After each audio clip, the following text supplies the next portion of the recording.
नमस्कार दर्शकों, स्वागत है आपका इस चैनल पर। और आज हम शुरू कर रहे हैं chapter 8 cell the unit of life class 11 का। तो आइए शुरू करते हैं। When you look around, you see both living and non-living things.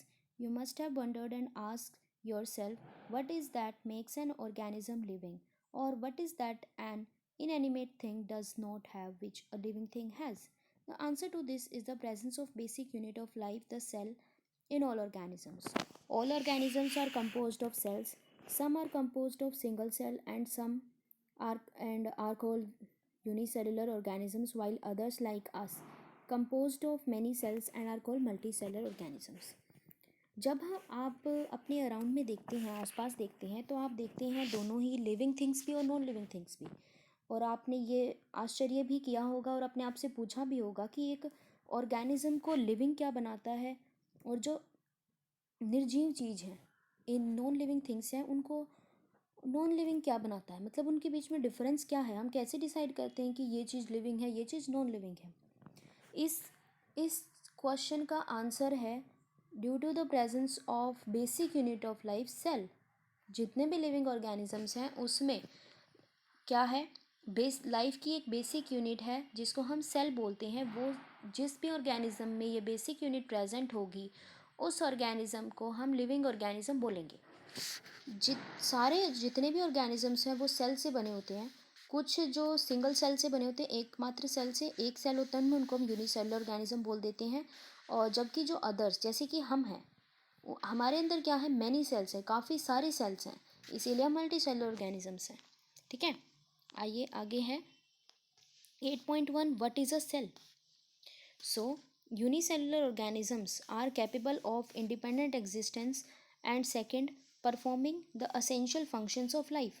Anything less than a complete structure of a cell does not ensure independent living. Hence, cell is the fundamental structural and functional unit of all organisms.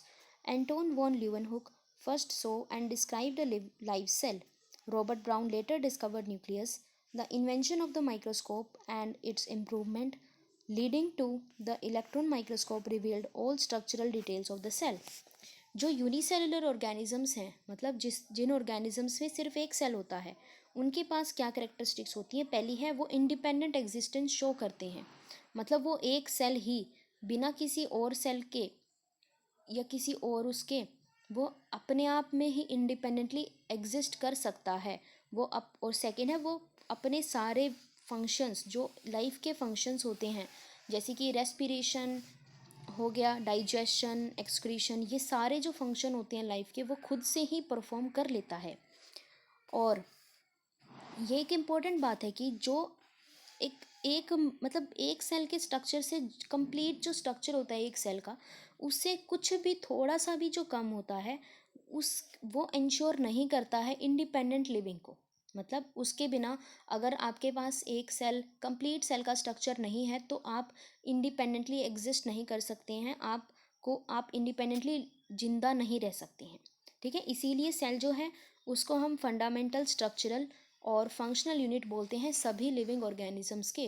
क्योंकि एक जो cell का structure है उससे कम अगर कुछ भी होगा तो वो एग्जिस्ट ही नहीं कर पाएगा। इसीलिए कम से कम एक सेल जितना स्ट्रक्चर कंप्लीट होना चाहिए, तभी वो लिविंग ऑर्गेनिज्म कहला पाएगा, क्योंकि वो तभी अपने फंक्शन परफॉर्म कर पाएगा।